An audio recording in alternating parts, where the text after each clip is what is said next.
Power of Awareness by Neville Goddard. Chapter 6. Attention. A double-minded man is unstable in all his ways. James 1:8. Attention is forceful in proportion to the narrowness of its focus, that is, when it is obsessed with a single idea or sensation. It is steadied and powerfully focused only by such an adjustment of the mind as permits you to see one thing only. For you steady the attention and increase its power by confining it.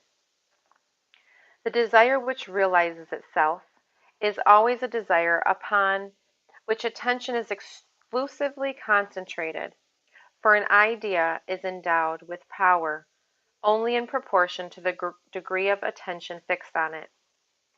Concentrated observation is the attentive attitude directed towards some specific end. The attentive attitude involves selection, for when you pay attention, it signifies that you have decided to focus your attention on one object or state rather than on another. Therefore, when you know what you want, you must deliberately focus your attention on the feeling of your wish fulfilled until that feeling fills the mind and crowds all other ideas out of consciousness.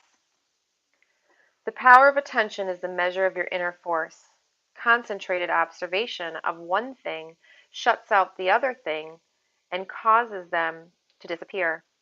The great secret of success is to focus the attention on the feeling of the wish fulfilled without permitting any distraction. All progress depends upon an increase of attention. The ideas which impel you to action are those which dominate the consciousness, those which possess the attention. This one thing I do, forgetting those things that are behind, I press toward the mark. This means this one thing you can do, forgetting those things that are behind, you can press toward the mark of filling your mind with the feeling of the wish fulfilled. To the unenlightened man, this will seem to be all fantasy, yet all progress comes from those who do not take the accepted view, nor accept the world as it is. As was stated before, if you can imagine what you please, and if the forms of your thought are as vivid as the forms of nature, you are by virtue of the power of your imagination, master of your fate. Your imagination is you yourself, and the world, as your imagination sees it, is the real world. When you set out to master the movements of attention, which must be done if you would successfully alter the course of observed events, it is then you realize how little control you exercise over your imagination and how much it is dominated by sensory impressions and by a drifting on the tides of idle moods. To aid in mastering the control of your attention, practice this exercise. Night after night, just before you drift off to sleep, strive to hold your attention on the activities of the day in reverse order.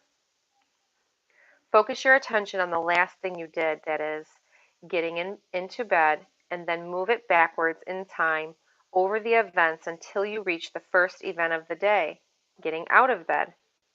This is no easy exercise, but just as specific exercises greatly help in developing specific muscles, this will greatly help in developing the muscle of your attention. Your attention must be developed, controlled, and concentrated in order to change your concept of yourself successfully and thereby change your future. Imagination is able to do anything, but only according to the internal direction of your attention. If you persist night after night, sooner or later you will awaken in yourself a center of power and become conscious of your greater self, the real you. Attention is developed by repeated exercise or habit. Through habit, an action becomes easier, and so in course of time gives rise to a facility or faculty, which can then be put to higher uses. When you attain control of the internal direction of your attention, you will no longer stand in shallow water, but will launch out into the deep of life. You will walk in the assumption of the wish fulfilled as on a foundation more solid even than earth.